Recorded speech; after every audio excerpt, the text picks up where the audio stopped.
Hi, everyone. Welcome back to the Career Growth Podcast. I'm your host, Angel. And I'm your host, Kalis. So, this week we are going to talk about why recruiters ghost you, right? We have all been ghosted before. I have, I'm sure all of you have as well. And you are here to figure out how you can fix this problem and if this is your problem in the first place. So, for this episode, we have invited our colleague Mandri to join us. Finally, Mandri, welcome to the show. We've been dying to have you on. Why don't you introduce yourself a little bit to our audience? Hello, hello. First up, Angel Killis. Thank you for having me on the show. I'm very excited to be here. And we're really excited to have you here as well, Mandri. And I think we're going to start off by sort of, like basically some definitions first. Because the term recruiter, we know what it's like in the industry. We know what exactly it encompasses. But right now we're using it a little too, a bit leniently. If I might be, in order to be precise, can you give us a sort of definition of what a recruiter is? Sure. I'd be happy to, Killis. A recruiter refers to literally anyone who is involved in the hiring process, right? So this can differ from the size of the company you're applying to and the culture of the company as well. For example, if it is a larger company, there is a HR team that is responsible for talent acquisition and recruitment. Whereas in a smaller team like ours, for example, it could be colleagues, just everyday colleagues that are within the team that take part in the recruitment process. So essentially, a recruiter, I think, boils down to someone who is involved in the recruitment process. Right. No, yeah, I think that's, I think for the purpose of this podcast, we would say, including hiring managers, recruiters, who are part of the agency, whoever it is, we're going to call them as recruiters here. So, Mandri, how do you think someone would be in contact with a recruiter or with a hiring manager? Oh, well, that's a great question, Angel. So, like you said, there are different variations, including internal and external hiring agencies that could be involved who could be labeled as recruiters. So, when it comes to getting in contact with them, there are many ways you can do it. So, number one, it could be you taking the ownership and sending out your application to a particular company. It could potentially be that the recruiter reaches out to you and headhunts you for an opportunity. So, it's a relationship that can go both ways. Amazing. Thank you, Mandri, for giving us that definition. So for this episode, we want to break down why recruiters ghost you in two categories. The first categories would be things that are your fault, okay? Things that maybe you have done or mistakes that you have made intentionally, unintentionally cause the recruiters to ghost you. The second category would be things that are not your fault. Things that are not within your control. And even maybe it's the company's fault of why they ghosted you. So these are the two categories that we are looking into. And for each one, we are presenting you with 5 things that are within that category. So let's start off with things that are your fault, right? What would be the first thing that might be your fault? Why would a recruiter ghost you? So we have taken down the first thing is not taking ATS into consideration. Manju, would you be kind enough to explain what ATS is? I'd love to. I'd love to. Starting off with what is ATS? So, ATS stands for Application Tracking System. What it essentially means is that it is a filtration system that is used by recruiters. So, imagine you are in the recruiter's shoes and you get hundreds and hundreds of applications coming in for one particular role. So, what recruiters tend to do is they use an ATS system that helps them filter through these applications to make sure they're the most relevant for the role. So one thing we see a lot of candidates making, a mistake that we see a lot of candidates making, is that they don't create their resumes, their CVs, and their profiles to match the ATS system. And by doing so, even though you might be the ideal candidate for this job and it might be your dream job, you are missing out, because even before you get a chance to make a good impression or even a first impression, you've already been kicked out of the process by an automated system. So ATS systems are definitely something to take into consideration. And the one way you can beat the system is by essentially redoing your entire resume to match how the system goes. Yeah, that's a really good Yep. point. I think a lot of people forget that their CV will go through AATS, and some of the most common, well, the best example that we could give would be having an overly creative CV that literally does not pass the system. So your application doesn't reach the recruiter, right? That is a really big fail, because you spend so much time designing, making sure that they're unique, they're creative, that they stand out, but you forgot that on the other side they have a system to filter things out. Matching what is on your CV with their job description. So if you have made this mistake, or if you spend Exactly. too much time designing your CV, that might be the reason why you didn't hear back from them. Or if you use the wrong format, that might be the reason why you didn't hear back from them, because they didn't see your application in the very first place. That would be Yeah, the I couldn't reason. agree with you more, Angel. Sorry, in fact, it's a mistake I made very early on in my career as well. Trying to make an impression on paper is quite difficult. So one thing I remember as a fresh graduate, straight out of uni, straight out of school, one mistake I did was I cared more about how my face would look on my on my resume.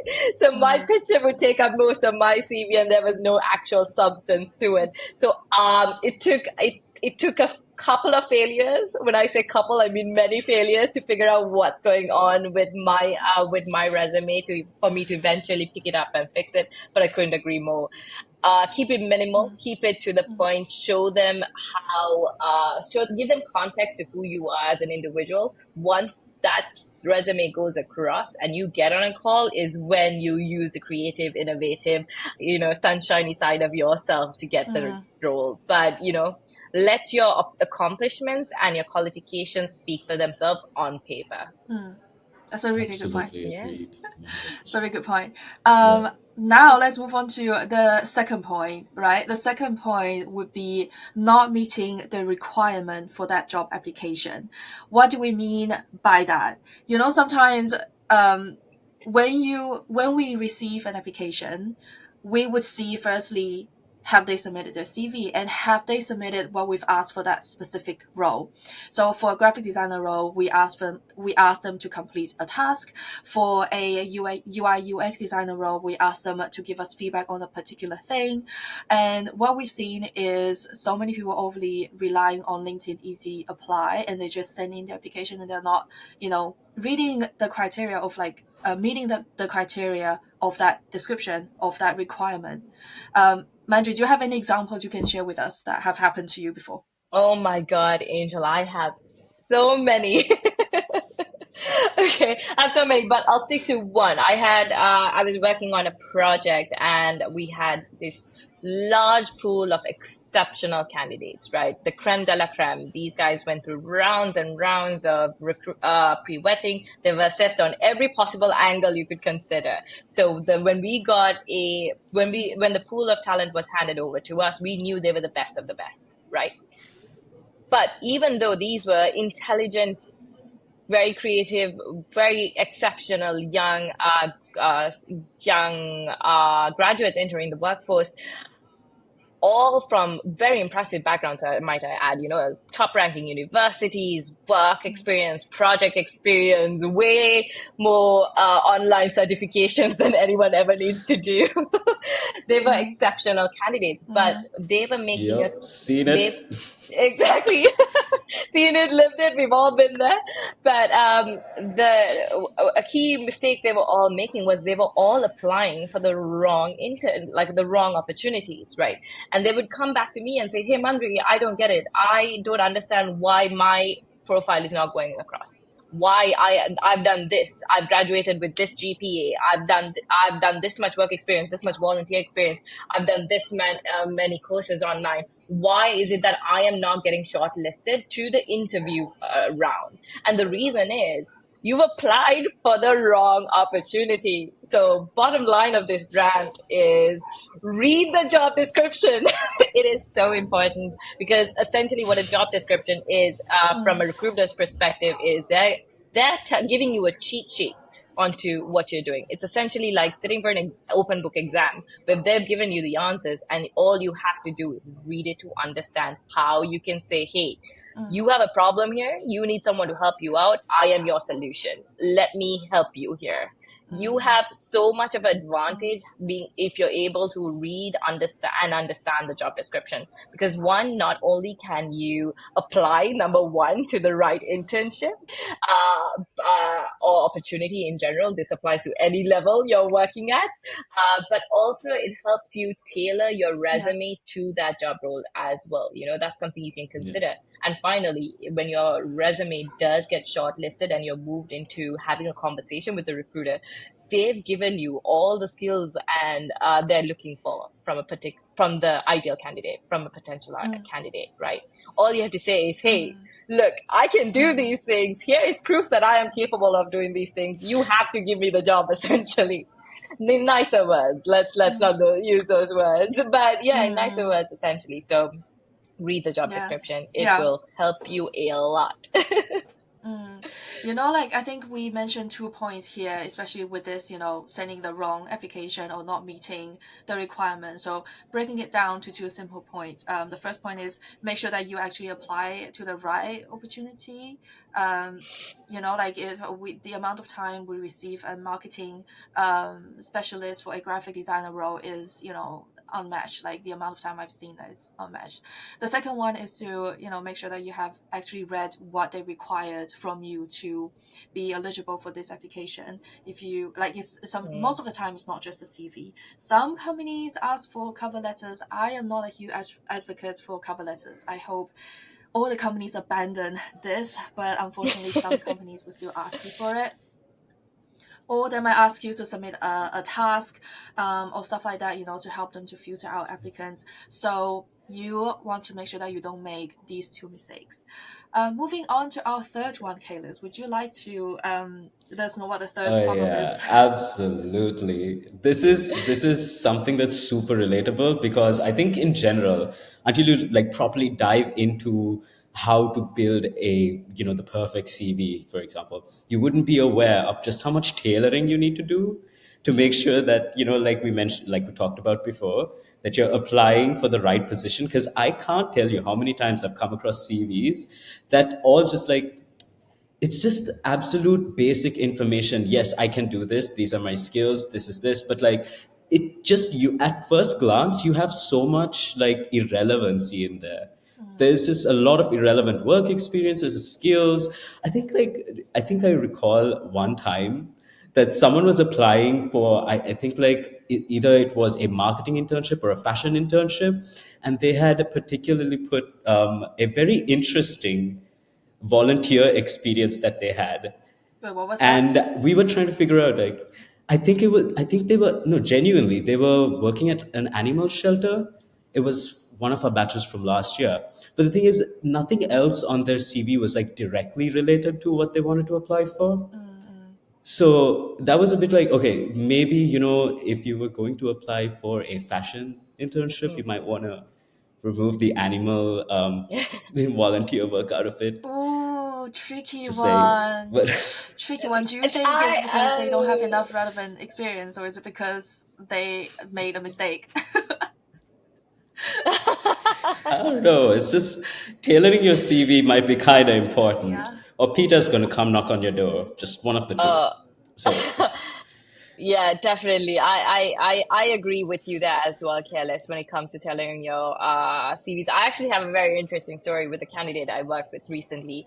She was a very interesting, and when I say interesting, I mean very difficult to place candidate because she had quite the background. So she graduated with a bachelor's in mechanical engineering, then she went on to do her master's in robotics. Okay, but she wanted to specialize in bionics, and she wanted specifically to work in startups that the reason this came to mind is because you mentioned animal welfare, because she's an advocate for animal welfare. So she wanted to combine those two causes, but at the same time, what her master's thesis was on, or rather dissertation was on, was bionics to help the elderly generation, right? So it was a very niche, very small bubble I was working with. And when I say it was hard, I mean it was really hard, because this was something I learned recently. Well, it's something I'd rather started practicing with this particular candidate, because we have a Yeah. ATS proof resume that essentially should do the trick. She has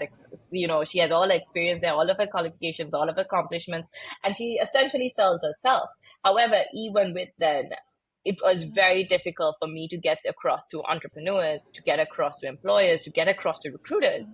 So what we did essentially was we shortlisted all of the companies in the area she lived, which was in the UK, in Bristol, found all the startups, all the tech startups that were related to what she's interested in, and did a whole bunch of research specifically to each one of those companies, right? And then we tailored every single CV to that company. So even the profile was tailored to her. That was a lot of work, you guys.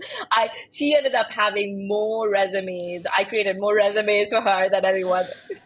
Okay, I think this is the part where we put in, kind of come in and say, we if you are our candidate, not only we tailor your CV for you, not only we Plug. tailor your CV for you, but also you will never get ghosted. Okay, because we understand how this works, especially matching with the employers. You don't want, your experience doesn't match with that. You don't want to go in and start completely from scratch, because you don't have the background in there. But I think it's a good part where we kind of do a little bit Yeah, of I ads like there. that. If you are looking, Self-promo. the core of Little marketing, segue to if that. you Now time are for us sponsors. a sponsor, capital placement, if you're looking for an international internship, you know where to go. We have the link below. Yeah, um but that's why, Mandri does her work, because she does that. She yeah. matched that. Exactly. It's Yep. because, when Yep. instead of you feeling that anxiety and fear, and you're crying, Absolutely. you're rolled up in a ball crying, wondering why recruiters are not going to, I will do that for you. I will be anxious and scared and wondering why recruiters are ghosting you, but we'll get No, the job Mandri, done. we get a job We'll get the done. job done. And obviously we do trainings as well. We do interview trainings. I know, like, Yeah. it's, going on and on. Yep. I'm just really proud of the work that you do, Mandri, like, at CP, because obviously Thank you. without the placement team, our candidates wouldn't get that much value of their internship, right? They wouldn't go to the right company. They wouldn't be able to get the most out of it. They wouldn't be able to find the opportunity that's a right match for them. So, regardless of what we do in the marketing team, getting people to know us, it's you guys that is getting, the right job done. So, That's enough of that. that's so Enough sweet. of that. It's like, humble brag, but thank you. Yeah. A bit of that. We have a blog on that, by the way. Yeah. Check out how to professional humble brag. Go check out our blog. Amazing. You learn from the We're very best. subtle, you guys. No, wait. Absolutely. So there's definitely one more point that I would definitely want to talk about. And this is because it's hilarious to me that people tend to reach out to recruiters the wrong way. Let me clarify. Let me clarify. See, a few years ago, when I was actually looking to hire for a role, I received a message from someone who was interested, an interested candidate who reached out to me like, "Hi, sweetheart. How can I apply for this role?" And I'm like, "Hi, auntie." No, I did not say that, but I felt like I was talking to an auntie, and this person looked like they were maximum like 2 to 3 years older than me. So I'm just saying, right? The tone of how you reach out to people definitely matters, but there are like so many other ways this could go wrong. So, what are your like experiences where people have reached out the wrong way? Wow, I'm so glad you asked this because I know exactly, Mandri I mean, has one. I know Mandri has one. I'm just, yeah, exactly. I definitely have one. I have a recent experience as well. Since we are going to be subtly advertising CP, we are Yeah. hiring for the GPA role, so we are openly looking for potential candidates. So I get a lot of responses every time I share a job post from interested parties. Guys, if you're reaching out directly to the recruiter, make sure you get the company name right, number one. I would start there. Again, Yeah. that would be step one. Get the company name right, get the job role right, you know? Um, and there are ways to reach out to the employer. You don't want to spam them, right? Keep in mind that you're not doing anything special here. You're not standing out. Every other applicant has already thought this through and they're doing the exact same things. So if you are reaching out, be careful on how you curate that message, right? Make sure you stand out, set yourself apart from the herd of people that are doing the exact same things. And that's where your creativity comes in. That's where how you're going to be able to grab their attention as well. Be polite, be courteous. It's, I guess that goes without saying, but you'll be surprised how often I have to say this to the candidates we work with as well. Always be polite. It's, at the end of the day, there is a person at the other side of that, right? There's a person doing all this work. There's a person reviewing you. It's not just you. Don't be selfish. Keep them in mind. Be mindful of how you approach them, how you speak to them, and what Kayla said, the tone of how you do it, especially if you're doing it over text or message. That tone can be perceived in different ways or interpreted in different ways. So be very mindful about those Yeah. things. That's something I would start off with. That reminds me of something. Adding on to your point, Manju, you said don't spam someone, but I think don't spam the entire team as well, because I think we have had experience like our CEO got the message, and then our head of sales got the message, and our head of CS got the message, and marketing got the message from the same person for a position that has probably nothing to do with other departments. And I know you're trying your best. If you're listening, like if you have done this before, I know you're trying your best to reach out to everyone, like see if anyone get back to you, and and see if you got your chance. That's okay, but reach out to the right person, because we talk about it Yeah, and we think we that talk. it looks desperate, it felt desperate, it has a desperate energy. Mm. Yeah, it has a desperate energy. And did you reach out to the right person? Because if you have, and if you are the right candidate, if you have submitted your application,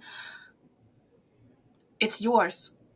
If it's yours, it's yours. Like if you're the right match, like we are also desperate. The opportunity that you are seeking is also seeking you, guys. We also want to find the right candidate, so we are trying our best there, right? Other than that, reaching out to recruiters the wrong way. Another point I want to mention, which I have shared with the team, is sometimes and if you have seen any promotions online for like a role, because we want to get more people to know about our company culture, for them to get interested in that position, please don't comment how to apply.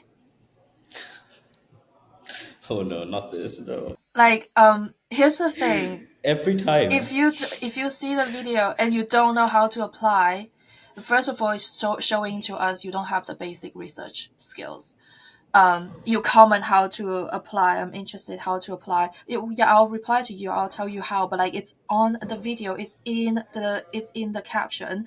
It's on our link tree. It's on our company website. It's on our LinkedIn. Like, anywhere that you can possibly think of to find this information, it's there. So if you send this to us, then we'll be like, okay, can this person do this job? Because they don't even know how to research to find the place to apply for this job. Your energy is focusing on something that is not relevant to getting you to that job. Yeah. So I'm being super blunt here, and I genuinely, if you have done this, please stop. Please don't do this. The worst moments is when we say apply here and there's a link, but they But they just ask like you. completely circumvent that and ask you How how do I do I apply apply? or where do I That's apply, why and it says Oh apply my now, God. link. Yeah. How do I apply? Read the This instructions, is you this guys. is why recruiters ghost you. This is the point. read the instruction. We It's might sound like we're the mean girls right now. Like this might sound like the mean if it's girls, but your honestly, if it's it's your just fault, it's complete. your fault, guys. If it's your fault, your fault. That's why we are having this podcast. Is to tell you Yeah. the harsh truth. It's if it's your fault, own it and change it. Right? Don't do it anymore. And before we move on to the part that is not your fault, the final point, the fifth point that we want to mention that is probably something that you can change is you probably have completely ignored your LinkedIn profile. You have no LinkedIn presence online. Mandri, would you like to give us a bit more explanation behind as to why we should Angel, have I a would LinkedIn profile, like love to. a good one? I would love to. Oh my God, you guys! The reason I get so excited about this is because whenever I do talks, whenever I do a one-on-one session with a candidate, whenever I do webinars, this is a point that always stands out to me. Okay, you are now a professional, which means you need to level up your LinkedIn, and you need to do it ASAP. Okay, LinkedIn is important. LinkedIn is essentially social media for adults. It's Instagram for adults. Think of it that way. It goes beyond, it goes Adults. beyond adults. Adults. We're adults now, okay? We're adults. We're officially adults. But it We goes are adults now. beyond just making a we're adults too. Well, we're trying to figure it out as well. But the point is, as you're figuring it out, it's important that you understand that you need to make a good impression on LinkedIn, right? LinkedIn, for starters, is essentially your online resume, which means everything needs to be up to date, which means everything has to be professional, from the context to how you word that information, for how you've essentially structured that information has to be professional. The pictures you use have to be professional. So no more selfies, no more duck lips. I feel like the audience might be a little too young for duck lips, but it was a thing, you guys. In the 2000s, it was a thing. But it's about Way get back in my day. Back back in in my your day. back in my day, it was a thing. But it's important that you take a professional picture, right? And then every aspect of it, even the emojis you use, will reflect on you as a professional, which is why it's so important. And the other thing is, for someone that is looking to actively be hired, it is also a networking platform for you to connect with potential hiring managers or recruiters, right? So when you reach out to someone, okay, so we spoke about how we reach out to a recruiter when an opportunity is live. But imagine, before an opportunity is live, you find a company, maybe capital placement, for example, that you're interested in. And instead of waiting for them to post about the job opportunity, you connect with Angel, right, our social media manager, and say, hey, Angel, I've been following your work for a while. I'm really interested. I'd like to have a conversation with you. I'm just getting into the space. Immediately you stand out. Imagine you do that with recruiters, with hiring managers, and you build a relationship prior to it. So when an opportunity does open up, maybe let's say hypothetically for a social media intern based in a particular city, in a particular country, who is Angel going to think of first? The person she has been speaking with, has been building a relationship, been mentoring with over a period of time. So it's a great platform for networking. And the third and final fact, we touched base on this earlier, on how recruiters how we can get in touch with recruiters, is that it's a two-way relationship, right? As much as you make an effort to connect with them, if they see someone's potential, they will connect with you as well, right? They will headhunt you. And the way they do that is through your LinkedIn profile. If you have a good one that leaves a good impression, they'll be like, oh, potential candidate, Exactly that. interesting person. And I have done that multiple times. I'd look at a profile and be like, I'd like to have a conversation. And I would reach out to them and see what they're doing. You don't straight up go like, hey, are you interested in this job? You'd be like, you assess the water, you dip your toe in, you're like, hey, what are you doing these days? Are you working? Are you studying? But you're starting a Yeah, conversation. So yeah, yeah, LinkedIn, important.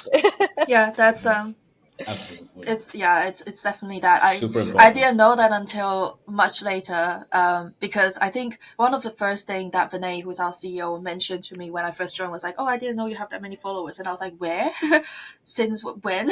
And he's like, "Oh, on LinkedIn." I was like, "Oh, that's I Yeah. had no idea he was checking my LinkedIn. I had no idea he was, you know, checking me out like there, like trying to see what I did before, who I talked to, what I post. I didn't know. And it's just come to my attention that it's definitely something that you need to maintain, Yeah, for sure, especially for professional 100%. reasons.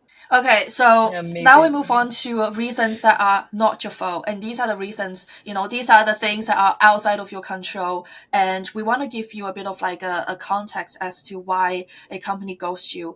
And we have separated into three phases. The first phase is when you just send in your application and you have not made any contact with them.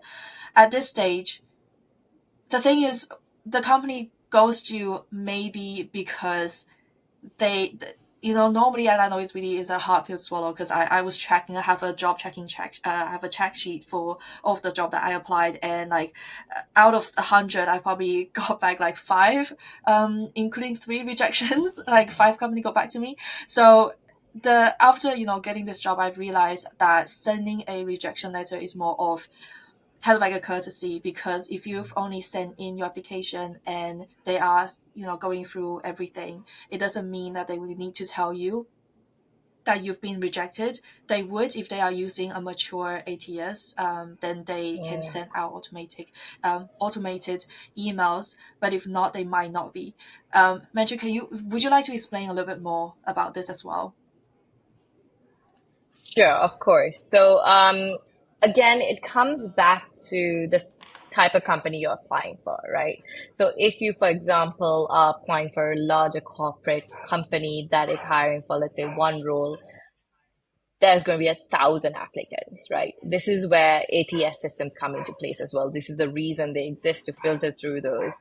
So unfortunately, that means that you might not always get a response. It means that, quite frankly, you simply did not make a cut, and they can't go back to the thousands of um, applicants and say, I'm sorry, this didn't quite work out for you. So that could be one reason. And again, it's not just ATS as well. It's LinkedIn with Easy Apply as well. You can just very quickly, if anyone's ever hired through LinkedIn, as soon as you get applications, you can either remove it, or you can move it on to the next stage, a resume or a profile of a potential candidate. So large companies, if they're hiring, they'll just probably be like, okay, if this is not going to work out, we'll just cut them off. Unfortunately, it is not a it's not a it's not something I personally agree with, but it is something that happens. And the reason I don't agree with is because Yeah. I work in a smaller company where the mentality is also different. So let's touch base a little bit on how it works in smaller companies. So generally, in small to medium-sized enterprises, you gotta keep in mind they're genuinely small and medium-sized enterprises. They might not have the manpower to respond to you all Yeah. individually. That could potentially be why it takes a Yeah. little longer. In fact, I have a good example of this. I had a candidate who was looking for an in-person internship in marketing in London, and she spoke to a marketing agency a month ago. They had the interview, conversation went great. Candidate loved the opportunity. Employer completely ghosted us. Right? We're like, okay, what's happening? Okay, why is the employer ghosting us? So we tried Yeah. to rebuild that Yeah. conversation, and like, yeah, exactly. Why are you ghosting us? Come on. But coming back to it, it took almost 3 to 4 weeks for that employer to come back and then extend an offer to this particular candidate, simply because at that time they were at their Yeah. peak when it came to their scope of work, and they did not have the manpower to see it through and push it across. So that could be one of the reasons that you might not get a response if your application simply doesn't make a cut. It could be because they did not have the time for it, which is not an excuse, but it's something that generally just takes a little bit longer. So don't take it personally. If, like Angel said, I know Yeah. Angel, I've worked with her for Yeah. long enough. When she says she's organized, she's organized. So I believe that she has track of every single company she applied for, and she knows that only five of them came back. Yeah. Yeah, it. I to be honest, I'm guilty of this as well. Again, because we work in a small company, and I remember when we were hiring for graphic designer, I've got over 200 emails because we ask CV and a task because we wanted to make sure that we reach out to, like, we do respond to everyone. But I did not expect to have so many emails coming in. So for me to go through 200 applicants, their CV, and to see which one is the right match with very, very limited time that I have, I unfortunately wouldn't be able to respond to everyone. And I feel really bad because I was, I don't want to get ghosted, but now I feel like I'm ghosting someone. I'm like, it feels so bad. But that's why we want to tell you, like, it's not your problem. Continue applying, Mm, continue to go with it. And if the company really genuinely like your application, they will definitely reach back out to you. But track the company because, like Mandri said, they might get back to you after a month and you probably have forgotten who they are. yeah. Like a situationship. But just that's another story for another day. I was just But thinking yeah, the same thing. it's not your We do fault. have like a contact tracker on our blog as well. Mm, We have Angel, a. mm. I was literally So go thinking, oh my God, download that sounds it. like a situationship. But yeah, I mean, both of it ends up with someone getting ghosted, so we're on the right topic. Oh, we'll talk about it later because I like that. That would be I we actually have a portion for that, right? So let's move on to the part where you probably have made some Yeah. contact. You Once have you've made you have contact, made yeah. some initial contact and you get ghosted. So what Yeah. does that mean? You have initial contact. You probably have sent them an email. They probably have got back to you, or you might have even had a call with them, and they ghosted you. Yeah. So like They like the stage where they know how you look they have or they know spoken how to you me. sound. Yeah. This is the most like this is the closest you could get at that point. And Yeah. this is when it starts to sting. Mm, This is when it starts to sting when yeah. they ghost you. Yeah, when you know So for But certain why you're do they not do being this? Why do they do why this, do catfished they do Mandri? Tell anymore. this? us. Well, that's a Yeah. very good point, you guys. So why would a company do this? Mm, Well, it's a really good point.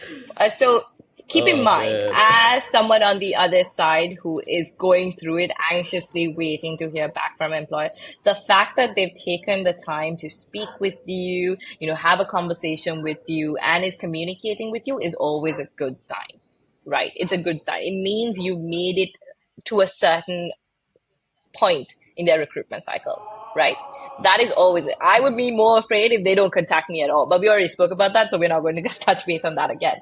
But anyways, mm, them having a conversation with you is always mm. a good sign. It could be possibly that they have multiple different candidates that they think would be exceptionally good for the role, right? It could be that they simply are trying to figure out who would be the right person for the role. That could be the reason. I know so many people, and I know a lot of my colleagues have gone through this personally as well, where they go through the very end to the very height of like almost the last round of interviews, and they're still waiting to hear back.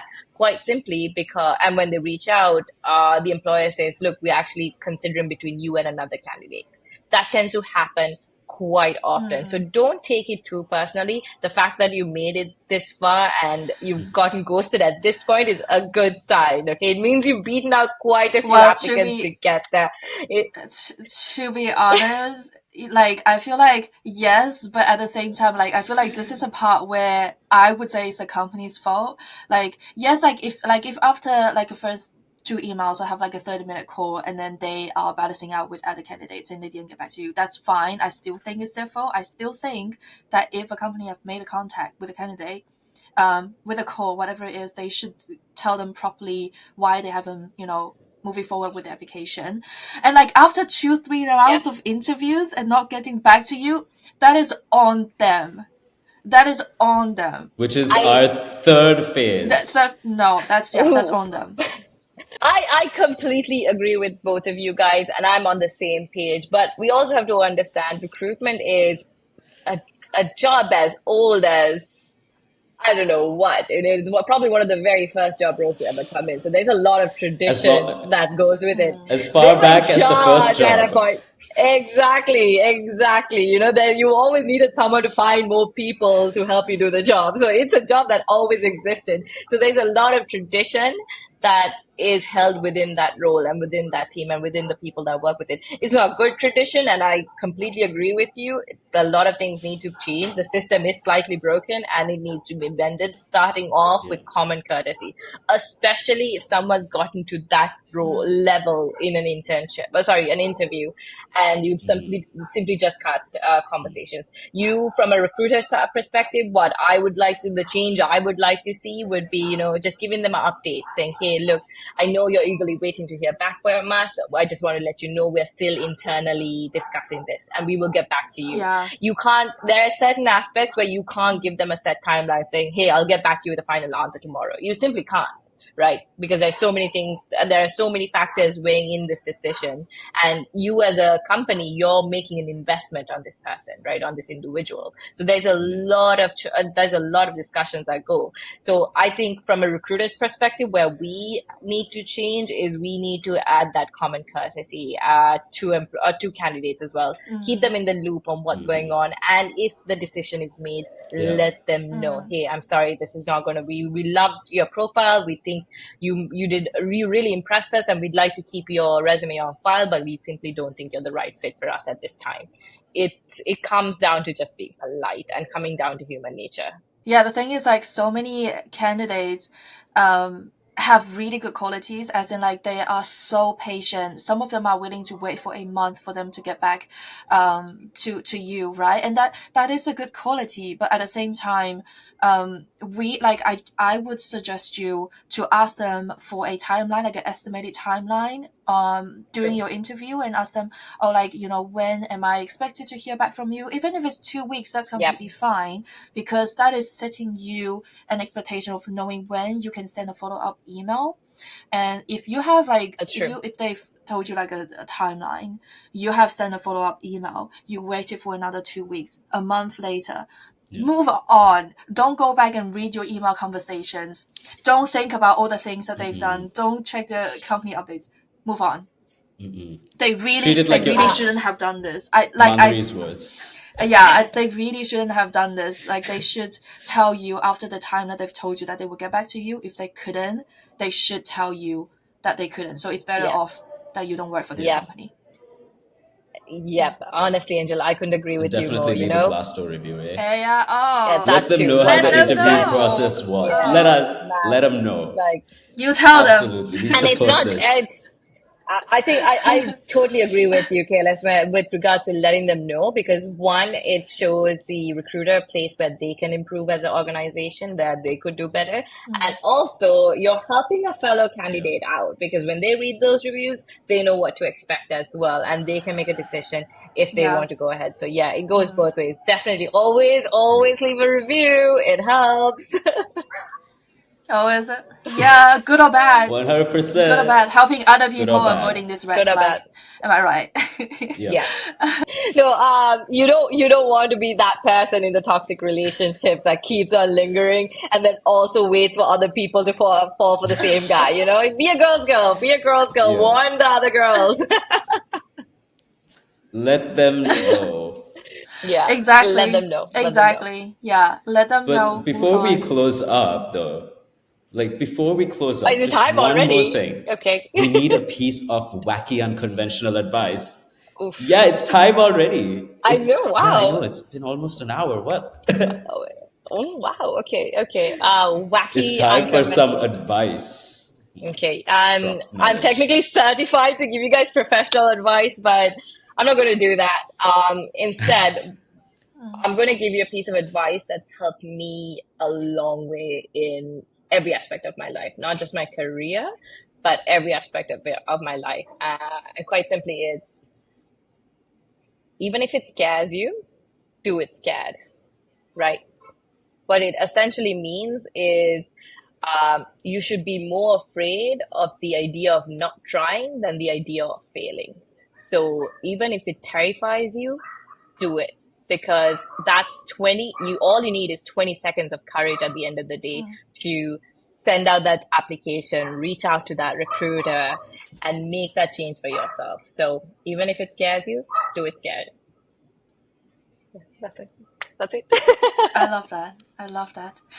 Wonderful, wonderful advice. Well, I guess that Yep. concludes our episode today. And Mandri, thank you so much for joining us. Oh. I really hope we get to do this more because these are really fun topics that we can share with people. And these are all the things that we have experienced before, just not too long ago. So hopefully we can continue to provide, these kind of valued conversation and suggestions to our listeners. And yeah, so guys, Amazing. I'm not sure. I hope you feel better after listening to this episode. I hope we have shouted to the employers who have ghosted you, and we have also given you an insight as to things that you could change to improve and not get ghosted anymore. But that's it for today's episode. Please subscribe to our podcast, follow our Instagram at Capital Basement, and we will see you next week. Bye. Next week. Bye. Bye.